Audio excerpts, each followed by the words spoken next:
നമസ്കാരം. മൂലം നക്ഷത്രക്കാർക്ക് 2026 എങ്ങനെയുണ്ടാകും?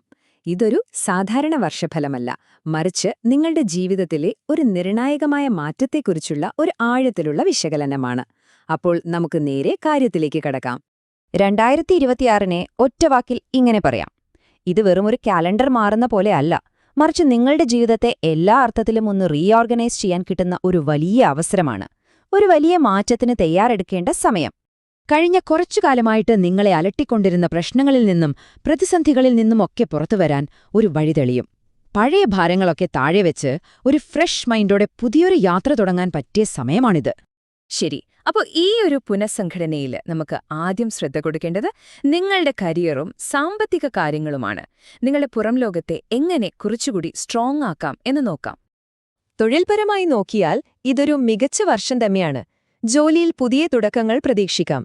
ഒരുപക്ഷെ നിങ്ങൾ കുറേ നാളായിട്ട് മനസ്സിൽ കൊണ്ടുനടക്കുന്ന ഒരു ജോലി മാറ്റം നടന്നേക്കാം, അല്ലെങ്കിൽ ഇപ്പോൾ ചെയ്യുന്ന ജോലിയിൽ തന്നെ കൂടുതൽ ഉത്തരവാദിത്തങ്ങളുള്ള റോളുകൾ നിങ്ങളെ തേടി വരും.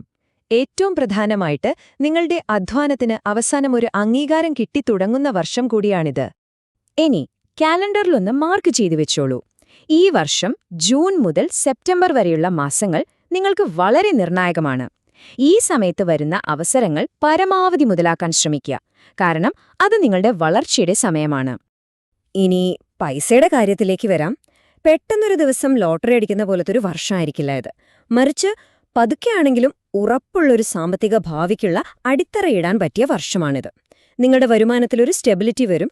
അത് ഭാവിയിലെ പ്ലാനിങ്ങിനൊക്കെ ഒരുപാട് ഗുണം ചെയ്യും. ഈ സാമ്പത്തിക സ്ഥിരത കിട്ടാൻ ഒരു കൃത്യമായ പ്ലാൻ വേണം. ഒന്നാമതായി വരുമാനമൊന്ന് സ്റ്റേബിളാക്കാൻ ശ്രദ്ധിക്കണം. അതിനുശേഷം പഴയ കടങ്ങളൊക്കെ കുറേശ്ശെയായി തീർത്തു തുടങ്ങണം. പിന്നെ നമ്മുടെ ഡെയിലി ചിലവുകളുണ്ടല്ലോ, അതിലൊരു കൺട്രോൾ അത്യാവശ്യമാണ്. പണം എവിടെയെങ്കിലും ഇൻവെസ്റ്റ് ചെയ്യുമ്പോൾ നന്നായി ആലോചിച്ച് ദീർഘകാലത്തേക്ക് ഗുണം ചെയ്യുന്ന കാര്യങ്ങൾ തിരഞ്ഞെടുക്കുക. ഈ ഒരു ഡിസിപ്ലിൻ നിങ്ങൾക്ക് നല്ലൊരു ഫിനാൻഷ്യൽ സെക്യൂരിറ്റി തരും. പുറത്തുള്ള ലോകം മാത്രം ശരിയാക്കിയാൽ പോരല്ലോ, നമ്മുടെ ഉള്ളിലെ കാര്യങ്ങളും അത്ര തന്നെ പ്രധാനപ്പെട്ടതാണ്. ഇനി നമുക്ക് നിങ്ങളുടെ വ്യക്തിബന്ധങ്ങളെക്കുറിച്ചും ആരോഗ്യത്തെക്കുറിച്ചും സംസാരിക്കാം. നിങ്ങളുടെ ഉള്ളിലെ സമാധാനത്തിനും സൗഖ്യത്തിനും പ്രാധാന്യം നൽകേണ്ട ഒരു വർഷമാണിത്. ബന്ധങ്ങളുടെ കാര്യത്തിൽ ഇത് സമാധാനത്തിന്റെയും സന്തോഷത്തിന്റെയും ഒരു വർഷമായിരിക്കും. ഫാമിലിയിൽ എല്ലാവരും തമ്മിൽ ഒരു ഐക്യം കൂടും. ഭാര്യാഭർത്താക്കന്മാർക്കിടയിലുണ്ടായിരുന്ന ചെറിയ പിണക്കങ്ങളൊക്കെ സംസാരിച്ച് തീർക്കാൻ സാധിക്കും. വിവാഹം ആലോചിക്കുന്നവർക്ക് നല്ല ബന്ധങ്ങൾ വന്നുചേരും. എപ്പോഴും ഓർക്കേണ്ട ഒരു കാര്യം, നമ്മുടെ സംസാരം സൗമ്യമായാൽ മതി, ബന്ധങ്ങളൊക്കെ നല്ല മധുരമുള്ളതായി മാറും. ആരോഗ്യത്തിന്റെ കാര്യത്തിൽ നമ്മൾ കുറച്ച് ശ്രദ്ധ കൊടുക്കേണ്ട ചില പ്രധാന മേഖലകളുണ്ട്. റെഗുലറായിട്ട് വ്യായാമം ചെയ്യുന്നത് ഒരു ശീലമാക്കുക. മെന്റൽ സ്ട്രെസ് കുറയ്ക്കാനുള്ള വഴികൾ കണ്ടെത്തണം. മൊത്തത്തിൽ ഒരു ഹെൽത്തി ലൈഫ് സ്റ്റൈലിലേക്ക് മാറുക. ഇടയ്ക്ക് ചെറിയ നടുവേദനയോ ക്ഷീണമോ ഒക്കെ വരാൻ ചാൻസ് ഉണ്ട്, അതിനെ അങ്ങ് വിട്ടുകളയരുത്. അപ്പോൾ ഇതിലേറ്റവും പ്രധാനപ്പെട്ട കാര്യം ഇതാണ്: ചിട്ടയായ ഒരു ജീവിതശൈലിയിലൂടെ മാത്രമേ ഈ വർഷം നല്ല ആരോഗ്യം നിലനിർത്താൻ സാധിക്കൂ. ഓർക്കുക, അസുഖം വന്നിട്ടോടുന്നതിനേക്കാൾ എത്രയോ നല്ലതല്ലേ അത് വരാതെ നോക്കുന്നത്. ഓക്കെ, ഇനി ഈ വർഷം നമ്മളെ ശരിയായ വഴിക്ക് നയിക്കാനും അതേസമയം കുറച്ചൊന്ന് ശ്രദ്ധിക്കാനുമുള്ള ചില കാര്യങ്ങളെപ്പറ്റിയാണ് പറയാൻ പോകുന്നത്. ഈ മാറ്റങ്ങളുടെയൊക്കെ ഇടയിൽ നിങ്ങൾക്ക് ഏറ്റവും വലിയൊരു സപ്പോർട്ട് സിസ്റ്റം ആകാൻ പോകുന്നത് നിങ്ങളുടെ ആത്മീയമായ ചിന്തകളായിരിക്കും. അത് പ്രാർത്ഥനയോ മെഡിറ്റേഷനോ എന്തുമാകട്ടെ, മനസ്സിന് സമാധാനം കിട്ടുന്ന കാര്യങ്ങൾക്ക് കുറച്ച് സമയം കണ്ടെത്തുന്നത് ഉള്ളിലെ പേടിയൊക്കെ കുറയ്ക്കാൻ ഒരുപാട് സഹായിക്കും. ഈ ഒരു പരിവർത്തനയാത്ര വിജയകരമാക്കാൻ നമ്മൾ ചില കാര്യങ്ങൾ ഒഴിവാക്കുകയും ചിലത് കൂടെ കൂട്ടുകയും വേണം. ഒഴിവാക്കേണ്ടത് എന്തൊക്കെയാ? മറ്റുള്ളവരെ കുറ്റപ്പെടുത്തുന്നത്, അഹങ്കാരത്തോടെയുള്ള പെരുമാറ്റം, പിന്നെ പെട്ടെന്നുള്ള ദേഷ്യം. പകരം നമ്മൾ എന്തു ചെയ്യണം? ക്ഷമയും സത്യസന്ധതയും കൂടെ കൂട്ടുക. ഈ 2 ഗുണങ്ങൾ മതി നിങ്ങളെ വിജയത്തിലേക്ക് നയിക്കാൻ.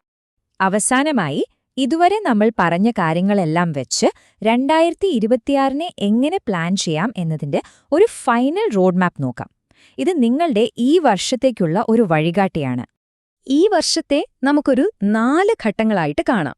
ആദ്യത്തെ 3 മാസം, അതായത് ജാനുവരി തൊട്ട് മാർച്ച് വരെ, പുതിയ അവസരങ്ങളുടെ സമയമാണ്. ഏപ്രിൽ മെയ് മാസങ്ങളിൽ എടുക്കുന്ന തീരുമാനങ്ങളിൽ കുറച്ചൊന്ന് സൂക്ഷിക്കണം. പിന്നെ വരുന്നത് ജൂൺ തൊട്ട് സെപ്റ്റംബർ വരെയാണ്. അത് നിങ്ങളുടെ ഗ്രോത്ത് ടൈമാണ്. ശരിക്കും മുതലാക്കണം. വർഷം തീരുമ്പോഴേക്കും ഒക്ടോബർ മുതൽ ഡിസംബർ വരെ നിങ്ങൾ അധ്വാനിച്ചതിന്റെയൊക്കെ ഒരു സന്തോഷവും റിലീഫും കിട്ടിത്തുടങ്ങും. വീണ്ടും ഓർമ്മിപ്പിക്കുന്നു, 2026-ലെ നിങ്ങളുടെ വിജയമന്ത്രം ഈ 2 വാക്കുകളാണ്.